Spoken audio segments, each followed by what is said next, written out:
How's it going, everyone? Donald from D Wells Woodwork, and in today's video we're going to make two simple shop jigs that'll make your life a lot easier in the shop. The first one being just a simple track for a circular saw. Instead of having to buy a whole track saw, there's a simple solution to that.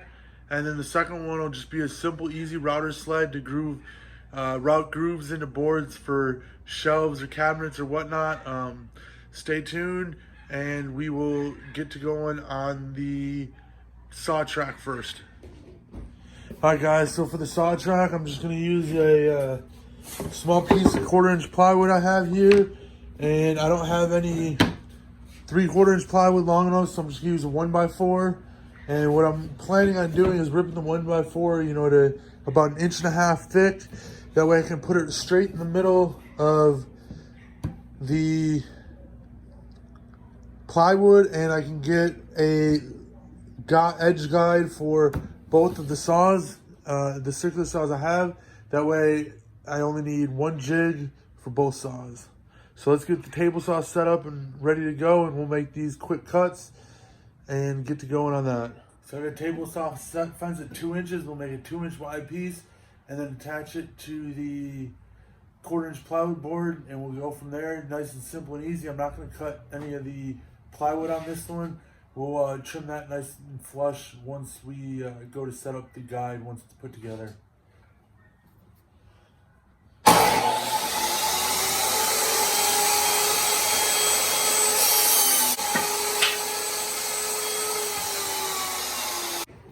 So all we're going to use on this one, guys, is just simple glue and 5/8 inch brad nails to get this sled put together, and we'll trim it up and make everything square here in the next step. But for now, we'll run a bead of glue on the middle piece and then secure it with brad nails. So let's get going with that one.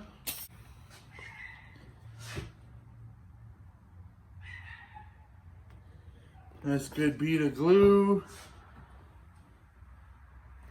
I'm gonna leave that long for now. We'll trim it up here at the end.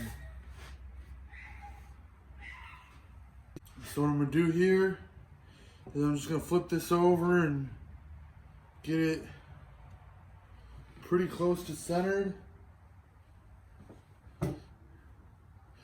Right there on this edge, or get it flush against the edge and pretty close to centered on the piece of wood.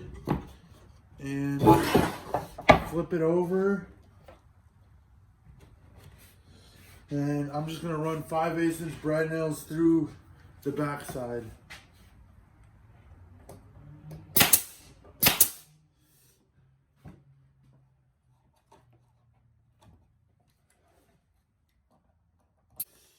And once the glue dries, the bracing isn't gonna go nowhere.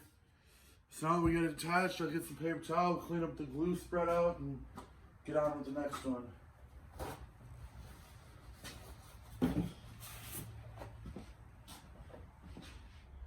These are the two saws I have that I'm making the jig for, so I want to get one on each side. The first one here is the just a 5.5 inch Ryobi kit saw, and then I got the 7 1/4 brushless for Christmas here a couple days ago, so I wanted to get a jig for this one. I figured I might as well put both of them into one and save a little bit of space. So what I'm going to do is I'm just going to take the edge that I'm cutting off and squaring up, hang it off the workbench, clamp it down so it doesn't move much, and run it through. So let's get onto that. And it'll be the same process for both of them. Here we go, guys. Let's get the first one set up. I'll do a 5.5 inch first. I haven't made any cuts with the 7 1/4. So this will be the first cut. We'll do the 5.5 inch, 7 1/4, and I might give you guys my thoughts off of one cut on the 7 1/4. But I'm excited to try it. So let's get this going. So we'll just hang it off, a little bit, but let it still be supported. All right, so what I'm gonna do here is get the ear pro on, and I'm gonna run it up against this side here, and then it'll flush up and give me a straight reference area on the plywood.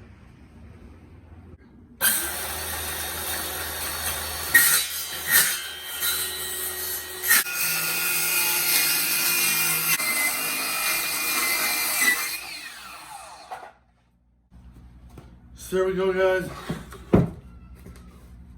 Double-edged track for 2 different circular saws. Now that'll make, cross-cutting full sheets of plywood down to length a lot easier. Last thing you do on this, and I will do it, is just sand it down, maybe put some paste wax on it so the saw slides on it a little bit better. But that's,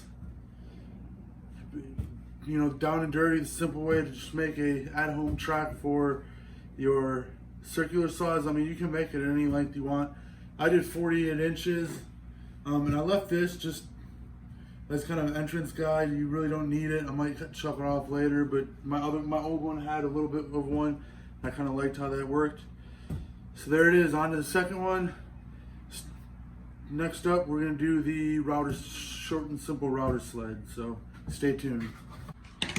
All right, guys, next up, we're gonna do the router sled. And all you need for that is 1.25" brad nails, some wood glue, and you can use plywood. I'm gonna use MDF because I have it. But you can use, 1/2" plywood or something like that. I'm gonna use 3/4" MDF. But the concept's the same no matter what. So let's get you guys back over by the table saw and we'll rip this down and get it assembled. All right, guys, got my fence set at 3 inches for the first 2 cuts. I'm gonna do two pieces at 3 inches. I'm gonna do 3 strips at 3 inches wide and 2 strips at 1.5 inches wide. You'll see why I chose that here in a second. So I'm gonna put a dust mask on because my dust collection right now is taken apart. I'm kind of moving things around. So I'm gonna take precautions, especially with how dusty MDF is, and put a dust mask on.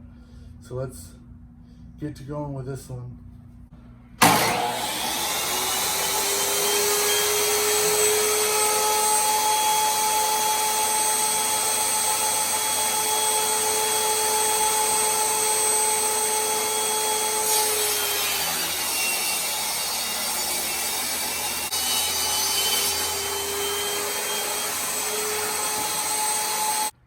There's the 2 3-inch wide pieces. I'm actually gonna do 2 3-inch and 3 1.5.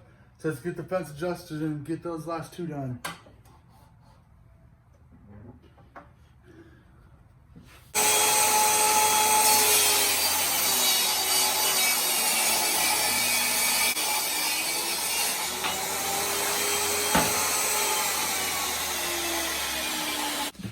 All right, so we got 5 pieces cut. Now it's just time to assemble. It's quick and easy. So what I'm gonna do is I'm gonna take the 1.5" inch pieces and line it up flush with one side, with the back of one of these. So it'll kind of, you can make like a stepping shape. And I'll just run a bead of glue on the MDF here and drive in a 1 1/4" inch brad nails to hold it all together, and it'll be plenty sturdy once it's all together. So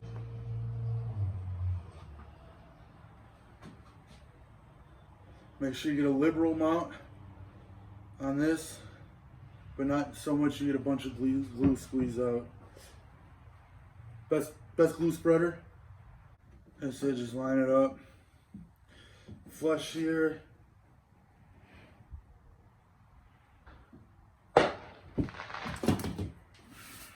And what I like to do is I like to do both ends first. So we'll put one right there, come over here, make sure it's nice and flush.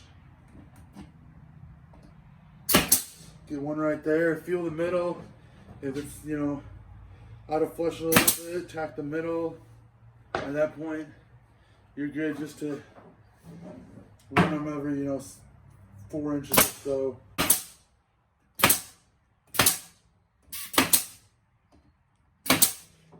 So the other one's gonna be the exact same. I'll get back with you guys here in a second. I'll get that one up and we'll get it finished and put together.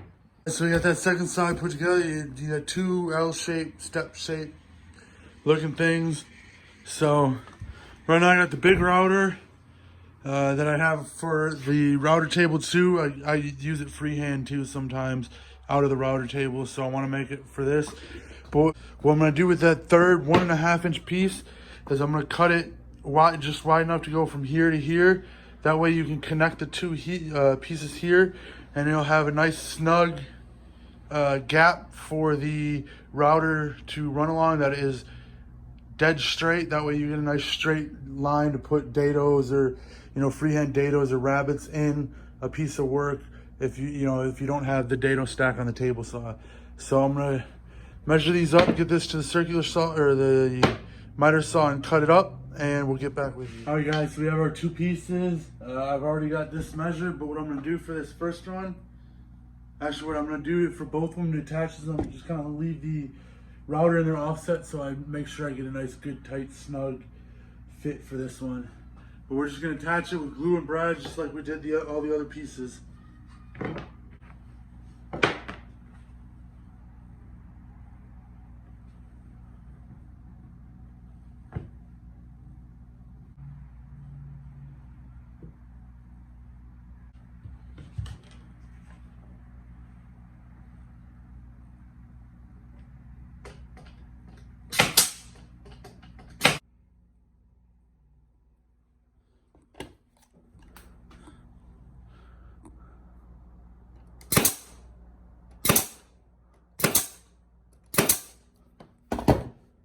So there's the one side, we'll go over the other side and get that one done too.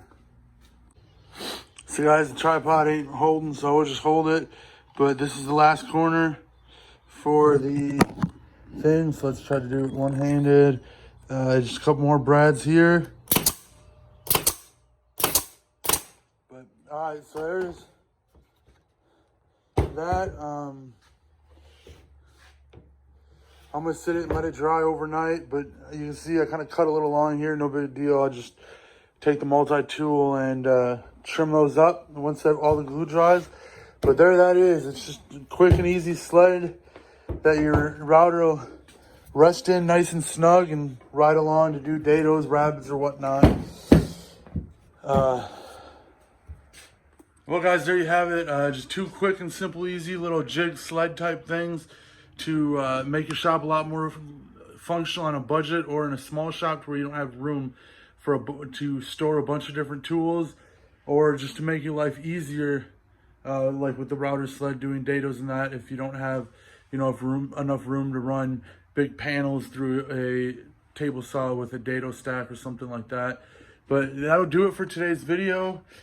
Tomorrow we'll start back on the workbench and finish up a few things there to get the part 3 of that out. I took a break from that to get those finished up, so I have at least the track for the table saw or the circular saw. So with that, I'm gonna leave you guys at that with just the two simple things today. If you enjoy the content I've got put out so far, like and subscribe for more content. And like I said, stay tuned for the part 3 of the workbench that will be coming very soon. Take it easy, y'all.